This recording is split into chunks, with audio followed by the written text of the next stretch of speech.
YouTube के channel में हम सभी अभ्यर्थियों का तहे दिल स्वागत करते हैं। जो भी अभ्यर्थी हमारे चैनल के माध्यम से जुड़े हुए हैं तो शिक्षा जगत से संबंधित दोस्तों किसी भी खबर को पाने के लिए आप हमारे चैनल को एक बार सब्सक्राइब ही कर लीजिएगा और बेल आइकन जरूर एक्टिव कीजिएगा ताकि पल पल की जो भी अपडेट आएगी दोस्तों वो आप तक पहुँचती रहेगी। आज की वीडियो दोस्तों बहुत महत्वपूर्ण होने वाली है क्योंकि आज हम बात करेंगे छठे चरण की चलने वाली शिक्षक बहाली प्रक्रिया पर। जिस प्रकार से बहाली की प्रक्रिया अभी तक रुकी हुई है, अभी तक नियुक्ति की प्रक्रिया में अड़चन आई हुई है, इसे लेकर देखिए साफ तौर पे कोर्ट में जो मामला फंसा हुआ है इसे लेकर अपडेट आ रही है और एक व्यापक रूप में ट्विटर अभियान चलाने की बात भी कही जा रही है। तो सभी दोस्तों से मेरा अपील होगा कि ट्विटर अभियान में अधिक से अधिक मात्रा में जुड़े, क्योंकि जिस प्रकार से लॉकडाउन की प्रक्रिया आजकल चल रही है ऐसे में सचिवालय जाना या किसी भी विभाग के अधिकारी से मिलना बहुत ही कठिन है। ऐसे में ऑनलाइन माध्यम से ट्विटर अभियान चलाया जा सकता है, नेट के माध्यम से ट्विटर अभियान चलाया जा सकता है। तो सभी लोगों का समर्थन अति महत्वपूर्ण होगा इसमें, तो अधिक से अधिक लोग जुड़िए और ट्विटर अभियान को सफल बनाइए। ठीक है, चलिए आज देखते हैं क्या कुछ खबरें जो है वो सुर्खियों में बनी पड़ी हुई हैं।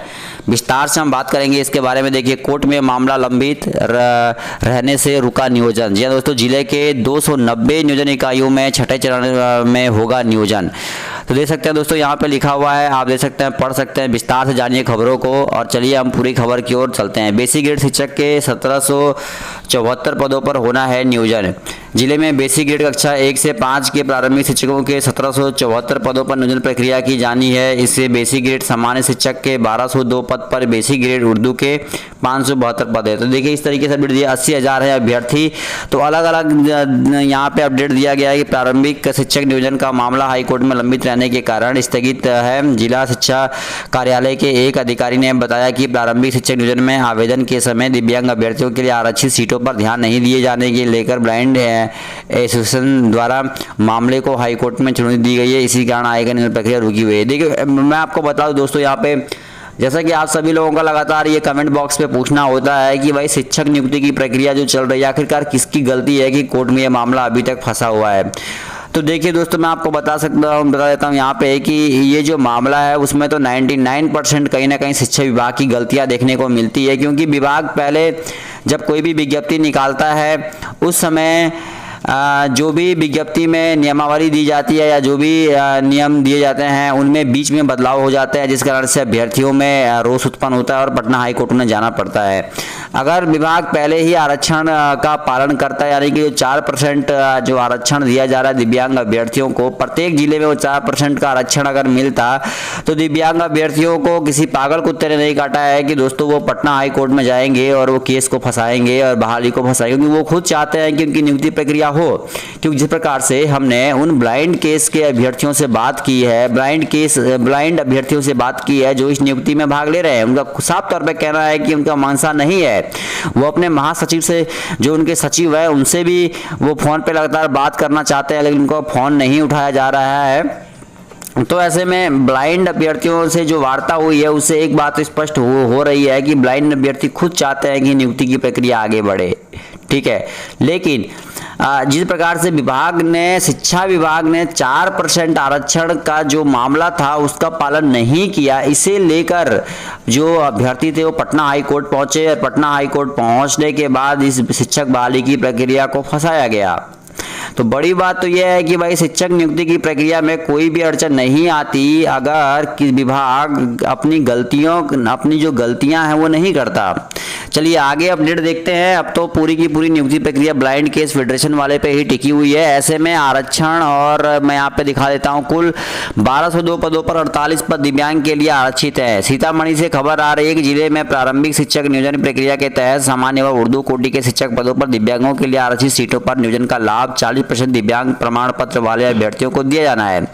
इसमें दृष्टि दिव्यांग, मूड बाधिर दिव्यांग, चलन दिव्यांग व मनोविकार दिव्यांग शामिल हैं। सामान्य व उर्दू विषय में दी गई कुल रिक्तियों के अधीन ही दिव्यांग की नियुक्ति की जाएगी। जिले में छठे चरण की प्रारंभिक शिक्षक नियोजन प्रक्रिया के तहत बेसिक ग्रेड सामान्य शिक्षक का कुल 1202 पदों में 48 पद दिव्यांगों के लिए आरक्षित है। इसमें दृष्टि बाधित कोटि का 12, मुख बाधित दिव्यांगों के लिए 12, चरण दिव्यांगों के लिए 12, मनोविकार दिव्यांगों के लिए अलग अलग तरीके से दिव्यांग अभ्यर्थियों को जो आरक्षण देने की बात कही गई थी, यही मुद्दा है जो पटना हाई कोर्ट में फंसा हुआ है। इसी मुद्दे के कारण तो शिक्षक बहाली की प्रक्रिया रुकी हुई है।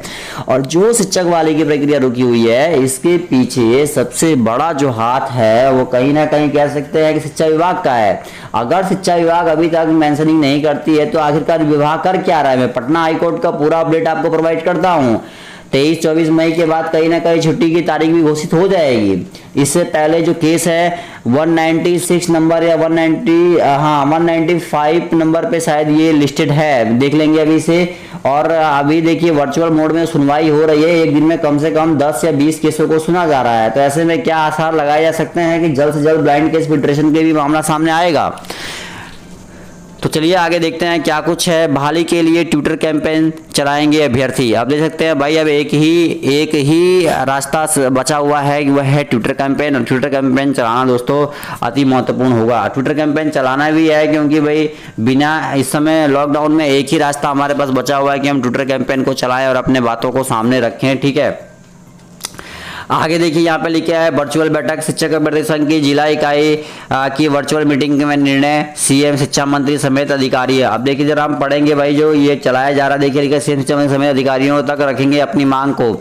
12 साल से शिक्षक पात्रता परीक्षा पास रहने के बाद भी भटक रहे हैं अभ्यर्थी। सूबे में लंबे समय से अटकी प्रारंभिक शिक्षक नियोजन प्रक्रिया शुरू करवाने की मांग को लेकर टीटी और सीटीटी उत्तीर्ण अनियोजित शिक्षक अभ्यर्थी 2 मई को ट्विटर कैंपेन अभियान चलाएंगे। यानी कि आज कहीं ना कहीं एक बड़ा अभियान चलाने की बात कही जा रही है। कोरोना महामारी काल में अभ्यर्थियों द्वारा ट्विटर कैंपेन के माध्यम से शिक्षक नियुक्ति की प्रक्रिया को आगे बढ़ाने की बात कही जा रही है। कोरोना प्रोटोकॉल का पालन कर अभ्यर्थियों ने वर्चुअल बैठक की। इसमें शिक्षक नियोजन से वंचित टीटी और सीटीटी पास प्रशिक्षित अभ्यर्थियों ने ये बात रखी है। अब देखिए लिखा है यहाँ पे 2011-12 में प्रथम बीटीईटी तथा 2017 में द्वितीय बीटीईटी आयोजित हुई थी। उक्त दोनों शिक्षक पात्रता परीक्षा समेत सीटीईटी पास अभ्यर्थी बहाली की आस में दर भटक रहे हैं। अब देख सकते हैं दोस्तों यहाँ पे कि शिक्षक नियुक्ति की अभी तक नहीं पूर्ण की गई है। शिक्षा मंत्री द्वारा कोर्ट केस का अध्ययन कर जल्द सकारात्मक पहल कर बहाली का आश्वासन भी दिया गया, लेकिन अब तक बहाली की प्रक्रिया पूरी नहीं की जा सकी। अब आप देख सकते हैं दोस्तों यहाँ पे लिखा है सभी औपचारिकताएं पूरी करने तथा अभ्यर्थियों से आवेदन लेने के बावजूद एक साजिश के तहत पिछले 3 वर्षों से प्रारंभिक शिक्षक की बहाली अटका रखी है। तो भाई बड़ी अपडेट है, कहीं ना कहीं नियुक्ति की प्रक्रिया को जल्द खोला जाए। और अगर ये बहाली की प्रक्रिया जल्द से जल्द समय में खुल जाती है तो कहीं ना कहीं नियुक्ति का जो रास्ता है वो प्रशस्त होगा, जल्द से जल्द नियुक्ति की प्रक्रिया पूर्ण होगी। तो कह सकते हैं कि भाई शिक्षक नियुक्ति की प्रक्रिया को पूर्ण करने के लिए विभाग जो है अब कहीं ना कहीं तैयारियों पे जुटा हुआ है और ऐसी आशा लगाई जा रही है कि जल्द जल्द शिक्षा मंत्री जो है नियुक्ति की प्रक्रिया खोलेंगे। ट्विटर कैंपेन चलाना है दोस्तों, कोर्ट में ये मामला लंबित है। और कह सकते हैं दोस्तों यहाँ पे कि भाई जैसे ही नियुक्ति की प्रक्रिया ये पूर्ण हो जाएगी, जल्द से जल्द नए शिक्षक भी मिल जाएंगे। 94 शिक्षक बहाली की प्रक्रिया में देखिए मेंशनिंग ब्लाइंड केस को लेकर ट्विटर अभियान चलाया जा रहा है। वहीं अगर हम बात करें दोस्तों, kindly take notice that the remaining business of the list dated. आप देख सकते हैं ये पटना हाई कोर्ट का ये लिस्ट है जिस तरीके से सुनवाई होगी। आप देख सकते हैं कि एक दिन में लगभग कितने केसों की सुनवाई की जा रही है। From the serial number 24, 27, 31, 60 of the consolidated list. आप देख सकते हैं कंसोलिडेटेड लिस्ट है ये, और इसमें आप देख सकते हैं साफ तौर पे फ्रॉम द सीरियल नंबर 27, 28, 30 और 39 डेली लिस्टेड। आप देख सकते हैं दोस्तों यहाँ पे ये 27, 28, 30, 39 इस तरीके से सीक्वेंस में आप देख सकते हैं सुनवाइयाँ जो हो रही है वो हमें 195 तक पहुँचना है। तो काफ़ी लंबा सफ़र होगा दोस्तों ये, ठीक है।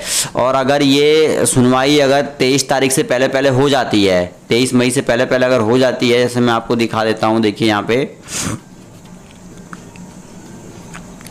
195 नंबर पे दोस्तों ये लिस्टेड है, ठीक है। तो अगर देख सकते हैं यहाँ पे 195 पे ये लिस्टेड है, तो जल्द से जल्द ये आशा लगाए जा रहे हैं कि भाई फ्रॉम द सीरियल नंबर 27, 28, 30 और इस पे जो है ये प्रक्रिया पूरी होनी है, ठीक है। तो इस तरीके से एक कॉज लिस्ट जारी किया गया है और इसमें इसे देख के आशा लग रहा है कि भाई अब जल्द से जल्द नियुक्ति की प्रक्रिया होगी पूर्ण। और देखिए दोस्तों 94,030 शिक्षक बहाली पूर्ण करवाने के लिए अभी एक ही रास्ता है। 3 मई सोमवार सुबह 10 बजे से लगातार चलेगा ट्विटर अभियान। ट्विटर पर दिखाएंगे अपना गुस्सा, एक साथी कम से कम 100 ट्वीट या रिट्वीट करे।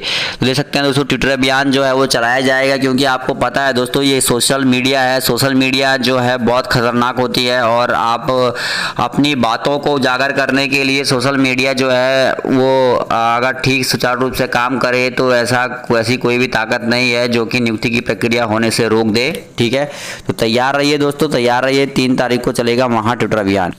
वही हम बात करें पटना से खबर उभर के आ रही है 10वीं पास के लिए ग्रामीण डाक सेवक की देख सकते हैं 4,368 भर्तियां होंगी। बिहार और महाराष्ट्र पोस्टल सर्किल्स में ग्रामीण डाक सेवक के देख सकते हैं कि 4,368 पदों के लिए भर्ती निकाली गई है। बिहार पोस्टल सर्किल में देख सकते हैं 1,940 और महाराष्ट्र पोस्टल सर्किल में 2,428 पद रिक्त हैं। दोनों ही सर्किल के लिए आवेदन की अंतिम तारीख 26 मई रखी गई है। और देख सकते हैं कोई लिखित परीक्षा नहीं होगी। उम्मीदवारों का चयन मेरिट के आधार पर होगा। मेरिट लिस्ट 10वीं में प्राप्तांकों के आधार पर बनेगा। सिर्फ 10वीं पास के मार्क्स के आधार पर ग्रामीण डाक सेवक इस भर्ती के तहत देख सकते हैं दोस्तों ये जो भर्ती होने वाली है ग्रामीण डाक सेवक के, इसमें आपको कोई भी परीक्षा नहीं देनी होगी। ये बहुत अच्छी बात है दोस्तों, परीक्षा नहीं देनी होगी। आपके जितने नंबर हैं उसके आधार पे जो है वो 10वीं पास पे जो ये भर्ती निकाली गई है उस पर अगर आप इच्छुक हैं तो आवेदन कर सकते। वहीं हम बात करें दोस्तों पीसीएस परीक्षा स्थगित कराने के लिए ट्विटर पर भी अभियान चल रहा है। ये उत्तर प्रदेश की खबर है।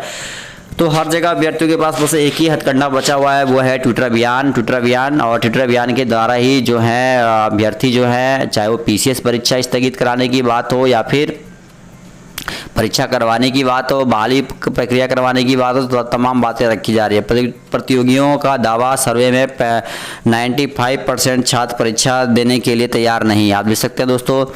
वहीं लिखिए ईवी में 4 मई से ग्रीष्मकालीन अवकाश होने जा रहा है। आप देख सकते हैं 15 अप्रैल में आप देख सकते हैं 4 मई से मई की गर्मी की छुट्टी पड़ जाएगी। 7 जिलों में 18 से 44 साल वालों का टीकाकरण आज से शुरू हो जाएगा। जी हाँ दोस्तों, अच्छी बात है कोरोना को लेके कि टीकाकरण की प्रक्रिया अगर प्रारंभ होती है तो कुछ हद तक कोरोना वायरस का संक्रमण जो है प्रभाव वो कम हो जाएगा। ठीक है, 7 जिलों में 18 से 44 सालों वालों का टीकाकरण आज से शुरू हो जाएगा।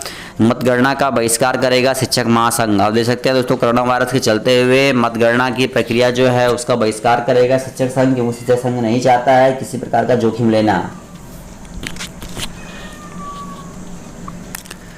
शिक्षक नेताओं ने कहा कोरोना संक्रमण कम होने के बाद मतगणना कराए सरकार। भारत पहला देश जहां एक दिन में 4 लाख केस मिले हैं। आप देख सकते हैं दोस्तों भारत ने रिकॉर्ड तोड़ दिया है। एक दिन में 4 लाख केसों का मिलना अपने आप में काफ़ी चौंकाने वाली बात है। तो इस प्रकार से जो खबर छापी गई है वो दिल में दहशत उत्पन्न करती है। तो इस प्रकार की खबरों में कितनी सच्चाई होती है लेकिन हकीकत भी है। ठीक है, देख सकते हैं देश में एक नए मरीज देख सकते हैं दोस्तों यहाँ पे 4,1,911 है। वहीं देख सकते हैं दिल्ली में 27,000 जो नए मामले मिले हैं। तो कहीं ना कहीं दोस्तों दुखद खबर है। तो पल पल की खबर के लिए दोस्तों जुड़े रहिए। इस वीडियो में इतना ही। धन्यवाद दोस्तों, जय हिंद।